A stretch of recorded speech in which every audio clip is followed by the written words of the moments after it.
I work hard to earn my pay, and I saved real big today at All-American Ford. Hey everyone, it's Jason Svina, the marketing director for the All-American Auto Group, and this is the All-American Auto Mall and Old Bridge Updates podcast. We are up to episode number 7, and it's Thursday, October 15th. And this episode is going to be kind of a quick one. We have a really busy middle of October here. This week's crazy. Next week's going to be a little bit crazy. So we'll kind of keep it short. It'll kind of recap some of the stuff going on, and we'll go from there.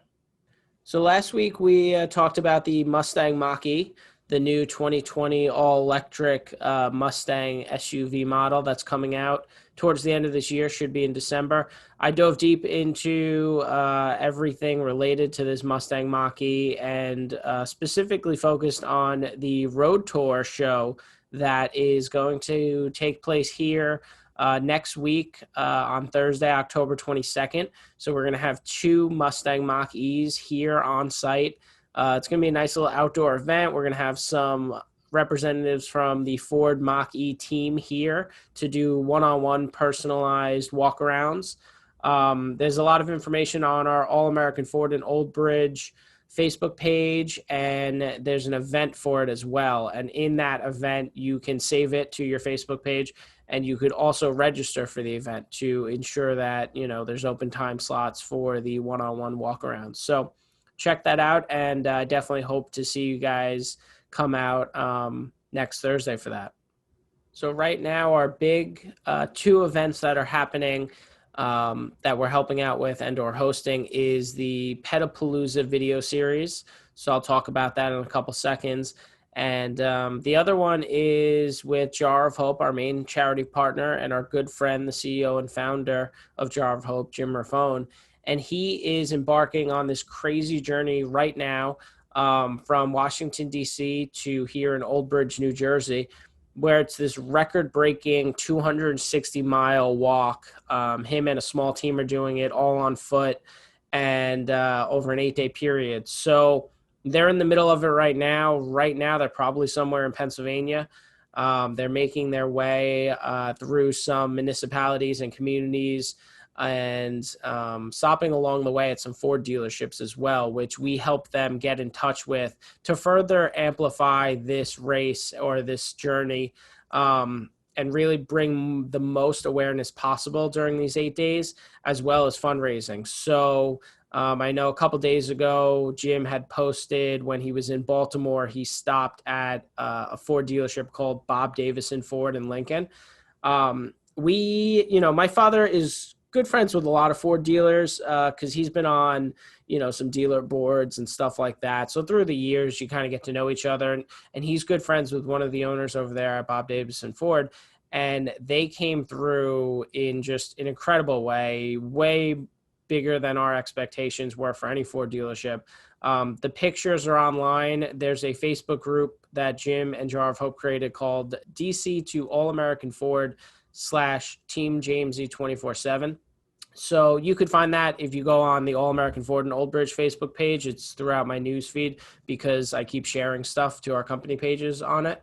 And then also the Jar of Hope Facebook page and Jim Raffone's page. So you could see awesome pictures on there from this race that he's doing or journey. And you could see the pictures from Bob Davison Ford, and it was incredible. They got the fire department out there. They got some local government out there. I believe they declared the day he was there, which I think was Monday or Tuesday, as Duchenne Awareness Day. So just a fantastic job by one of our fellow Ford dealerships that they didn't know anything about Jar of Hope before we reached out to them. So, realistically, they had no reason to help. They had no reason to put effort into this. They're just good people. And, they wanted to help us out. They knew that Jar of Hope was important to us.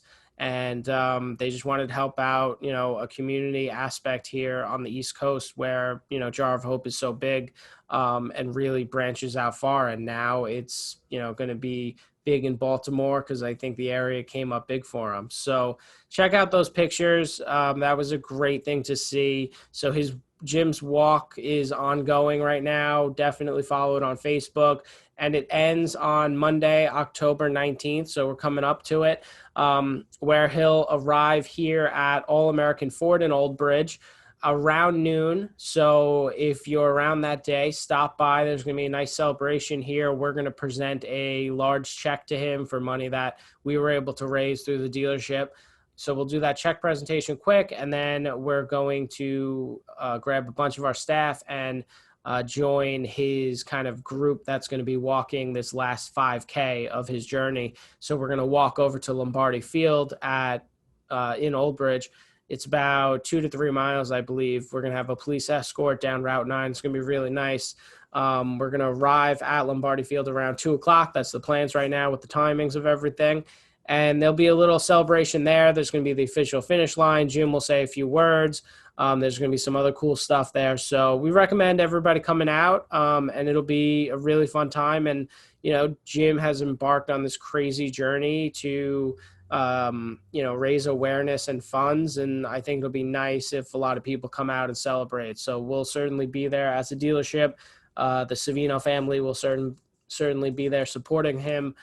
So we really look forward to that on Monday. So that's the DC to All-American Ford event that Jar of Hope's going through right now.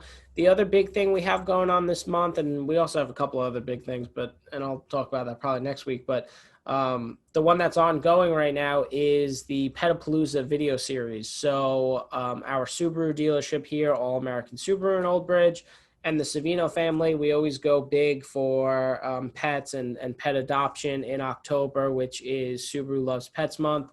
One of my previous episodes dives a little deeper into Subaru Loves Pets, so check that out if you're interested.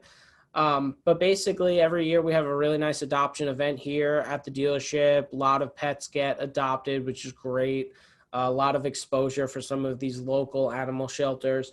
But this year with COVID, obviously we're not going to do one on site. So we're doing a video series with Sammy's Hope, which is just this fantastic animal welfare and adoption center in Sayreville. So right down the road from us here in Old Bridge.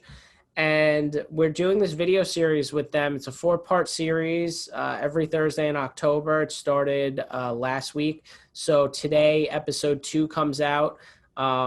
Episode 1 was a lot of fun. I filmed, the intro, the outro, a couple scenes in between.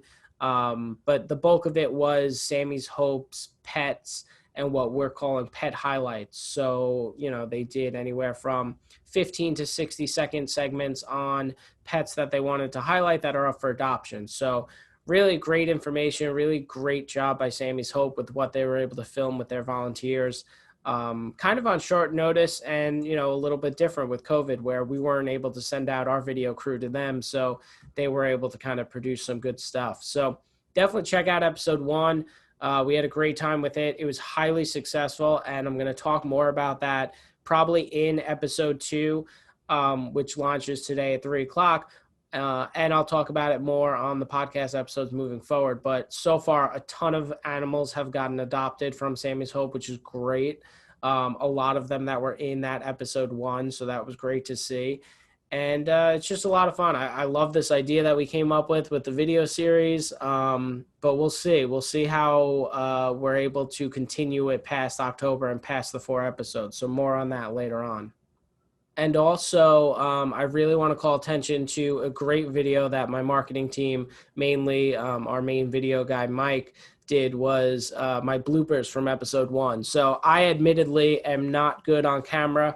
I kind of do it just, because I'm heavily involved with this and I could kind of speak to it a little bit easier than anybody else, I'd say.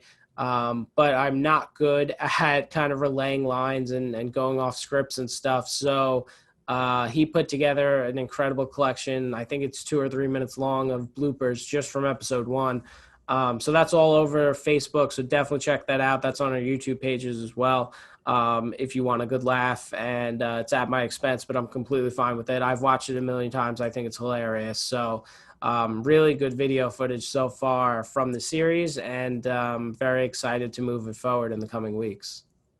And the last thing I wanted to bring up with Petapalooza is that NJ1015, the local radio station around here, they are helping us run a cutest pet contest for New Jersey. So we've done it with them the last couple of years, been very successful, a lot of fun. This year they had over 2,000 photo submissions, which is insane. I think last year it was somewhere between 800 and 1,000. So more than double what we got last year.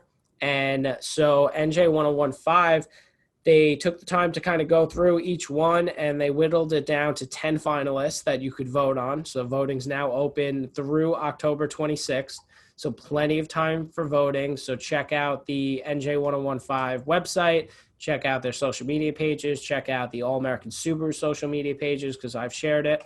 And it's great what they've put together on their website with all the finalists. And then they have honorable mentions of very cute entries as well, which is great. And so the winner of that, based on the voting, will be revealed on episode 4, the 4th and final episode of Petapalooza, which is going to be on Thursday, October 28th. So that cutest pet contest is always a lot of fun. Visit nj1015.com/pets2020 to see all of the finalists and the honorable mentions and to vote.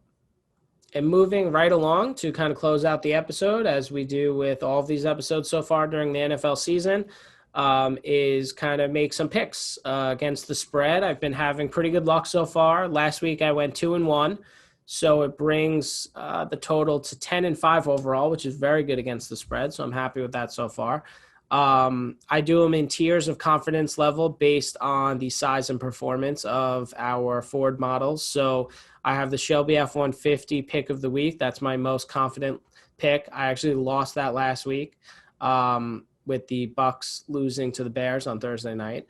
The middle tier is the Explorer, and that one's been the most steady so far. I'm 4-1 in that tier season to date. And I had the Steelers over the Eagles. They won comfortably. And then the lowest level of confidence, my tier for the smallest model and the entry level that Ford has, the Ford EcoSport. I took the Giants, who won, they covered the spread. They were getting more than a touchdown in that game, so they covered. They only lost by field goal. So, again, not a bad week. This week, I'll get right into the picks. So, the top tier, Shelby F-150, I'm taking the Panthers. They're giving about a field goal to the Bears. My Explorer pick of the week is going to be the Titans, again, giving about a field goal over the Texans. And then the EcoSport pick of the week is going to be the Jaguars, getting a little bit more than a field goal to beat the Lions, or to only lose to them by less than 4. So those are my picks, and I'll be back next week. Well, everyone can afford an all-American Ford.